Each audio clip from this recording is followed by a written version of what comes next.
So many people know Mossab Hassan Yusef as the son of a Hamas co-founder and co-leader who is staunchly pro-Israel. He spied for Israel. He speaks out for Israel with such bravery. But many people don't also appreciate that he has a religious conviction in his support for Israel. Something that he's come to realize, which is what he says here in a very powerful speech that he gave recently, where he says, if you mess with Israel, you're messing with God himself. That is the conclusion he has come to. Have a watch. Palestine is a very dangerous concept. It depends on the destruction of Israel. And Israel is not a political entity. You need to understand this. Israel is an evolution. Israel is earth. Israel doesn't know political borders. Just look at the roots of Israel worldwide. Wherever you go, there is Israel. Israel is God. You fight with Israel, you are fighting with the most powerful authority of the universe. Do I need to say it clearer? And I try not to get to the business of God. But this is what it is. If you don't accept it, you are in the face of a certain destruction. What's happening in Gaza can be repeated everywhere else. This is madness.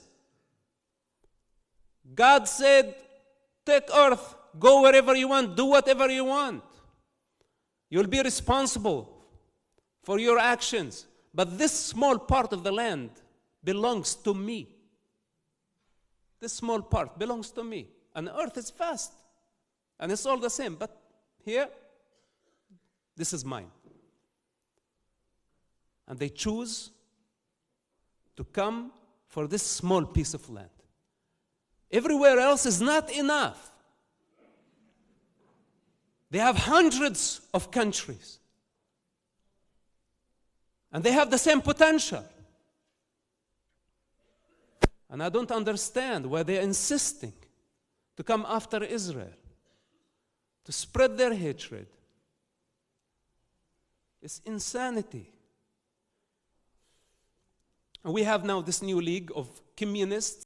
So this is really incredible stuff to see him move slightly into the religious than just the political.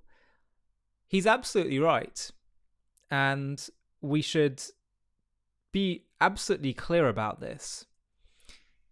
He says, first of all, you mess with Israel, you're messing with God. Look at history. As Mark Twain said, the philosopher and writer, he said, the Egyptian, the Babylonian, the Persian rose, filled the planet with sound and splendor and faded to dream stuff and passed away. The Greek and the Roman, I think, followed and they are gone. And then he speaks about all these empires and nations that have risen and fallen. He says, look, the Jew saw them all, beat them all, and is now what he always was, exhibiting no decadence, no infirmities of age, no dulling of his alert and aggressive mind. All things are mortal but the Jew. All other forces pass, but he remains. What is the secret of his immortality? Leo Tolstoy, so many people have written history of the Jews, they all acknowledge this is just a remarkable part of Jewish history. The fact that the Jews are still intact as a people with their values, with their practices. And the other thing that's so remarkable is, as he says, this plot of land, so desired, so coveted by the nations. It's at the center of three continents, the meeting place of three continents, Asia, Africa, and Europe. And yet,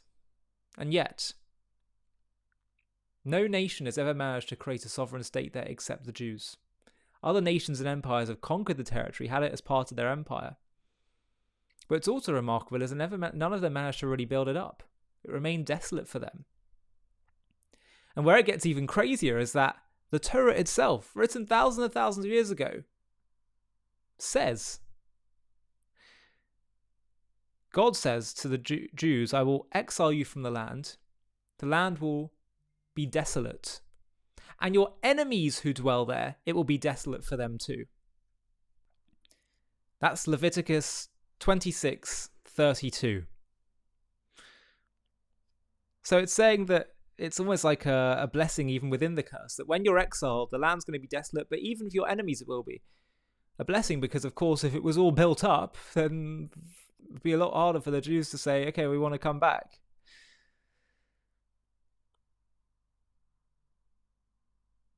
You cannot fail to see the hand of God in the story of Israel and the Jews. And Mossab Hassan Yusef, as someone who grew up on the other side, on the anti-Israel side, has come to realize that. And as a man of God, it's unsurprising that he's come to the conclusion that to be godly is to be pro-Israel.